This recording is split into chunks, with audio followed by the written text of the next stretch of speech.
Antalya uçağı, Sabiha Gökçen Havalimanı'ndan yaklaşık 3 saatlik bir gecikmeyle kalktı. Dolayısıyla gece yarısı fırtınalı bir havada Antalya'ya ulaşabildik. Uçağımız inişe geçtiğinde neredeyse sağa sola savruluyordu. Şükürler olsun ki bir aksilik olmadan güvenli bir şekilde inişimizi gerçekleştirdik. Benim yolculuğum Antalya ile sınırlı değil. Buradan da Mısır'a uçacağım, bu yüzden bir an önce dış hatlar terminaline geçmem gerek. İç hatlar terminalinden çıkarken kapıda duran görevlilerden, dış hatlar terminaline nasıl gidebileceğimi sordum. Onlar da sadece yürüyerek gidebileceğimi söylediler. Saat 3:45 civarlarıydı. Ne otobüs vardı, ne de terminaller arası bir ulaşım aracı. Hava oldukça kötüydü. Fırtına şiddetini artırmış, hafiften yağmur da yağıyordu. Geç kalırsam uçağımı kaçıracağım endişesiyle dış hatlar terminaline doğru yürümeye başladım. O sırada 2 köpek yanıma yaklaşarak dış hatlara ulaşana kadar bana eşlik etti. Yolda ilerlerken fırtına şiddetini daha da artırdı. Hatta önümüzde yola devrilen ağaçlar vardı. Gördüğünüz gibi sonunda dış hatlar terminaline ulaştım. Devasa bir alan. Ancak ısıtma ve izolasyon sistemleri pek iyi yapılmamış olmalı ki içerisi adeta buz gibi. Demin kapıda bekleyen görevlilere neden bu kadar soğuk olduğunu sorduğumda, "Burası Antalya" yanıtını aldım. Sırt çantası dışında eşyamın olmaması ve check-in işlemlerini de online yaptığım için direkt bekleme salonuna doğru ilerliyorum. Gördüğünüz gibi üst katta bir sürü gümrüksüz satış yerleri, duty free ve kafeler mevcut. Bu arada kısaca Antalya Havalimanı'ndan bahsedeyim. Antalya Havalimanı, Türkiye'nin güney sahilinde Akdeniz'in berrak sularına komşu. Büyüleyici şehir, Antalya'nın kalbinde yer alıyor. Hem turistik hem de ticari anlamda büyük bir öneme sahip olan bu havalimanı, sadece bir ulaşım noktası değil, aynı zamanda Türkiye'nin yüzünü dünyaya gösteren bir pencere işlevi görüyor. Aynı zamanda Antalya Havalimanı Türkiye'nin en yoğun 3. havalimanıdır. Antalya Havalimanı özellikle turizm açısından büyük öneme sahip olup, yılın büyük kısmında yüksek yolcu trafiği ile dikkat çekiyor.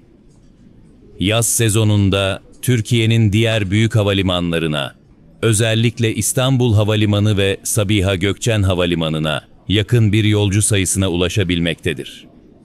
2023 yılı itibarıyla Antalya Havalimanı günde yaklaşık 700-800 uçuşa ev sahipliği yapmaktadır.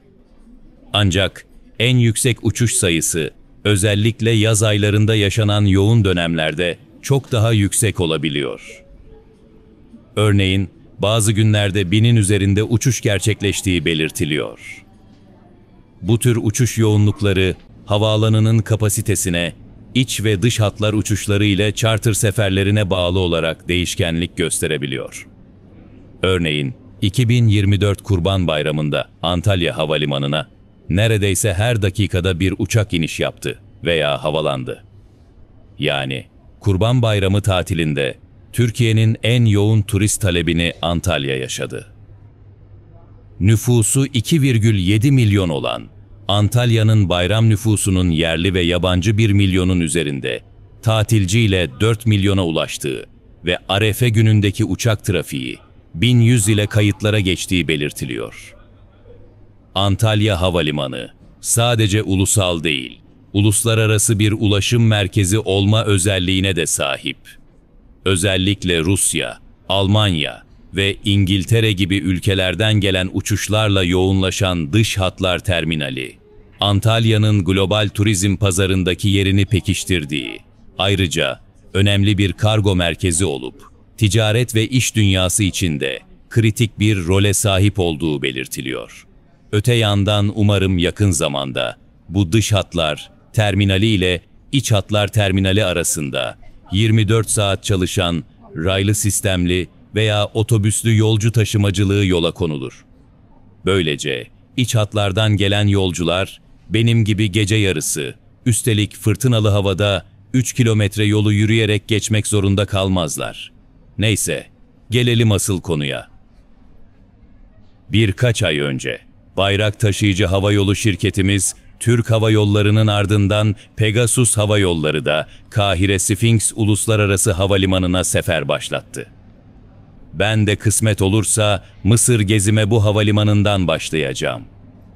Antalya'dan Kahire'ye yapacağım bu uçuş, hem coğrafi hem de kültürel açıdan benzersiz bir deneyim olacak. Akdeniz'in mavi sularından Nil Nehri'nin büyüleyici yataklarına doğru yapacağım bu yolculuk, beni ve aynı zamanda siz izleyicilerimi de iki farklı dünyanın kesişim noktasına taşıyacak. Antalya'nın sıcak ve dinamik atmosferinden Kahire'nin tarihi derinliklerine ve yoğun şehir yaşamına doğru bir adım atmaya hazır mıyız? Uçağımın kalkmasına az bir süre kaldı. Sizleri uçuş boyunca çekeceğim bazı görüntülerle baş başa bırakıyorum. Bir sonraki videoda tarihi Kahire şehrinde görüşmek dileğiyle hoşça kalın.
remove the face mask before putting on the oxygen mask.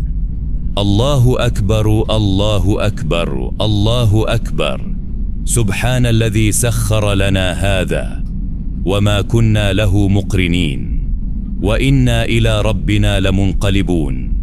Allahümme inna nes'eluke fi seferina hâzel birra ve't-takvâ ve minel ameli mâ tardâ. Allahümme havvin aleyna seferana hâzâ ve atvi anna bu'dah. Allahümme ente's sahibu fi's-sefer vel halîfetu fil-ehl.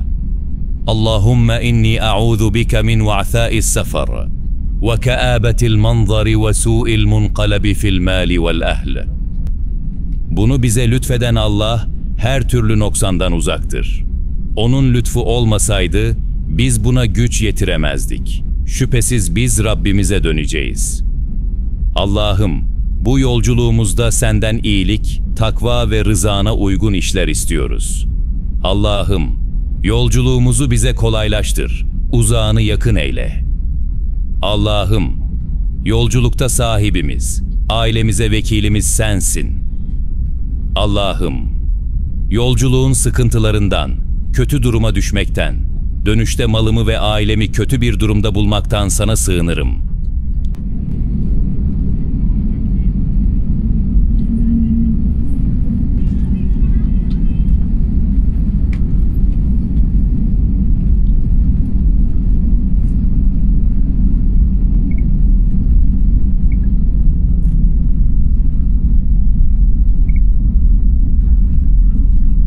We're going to prepare for departure, arkadaşlar.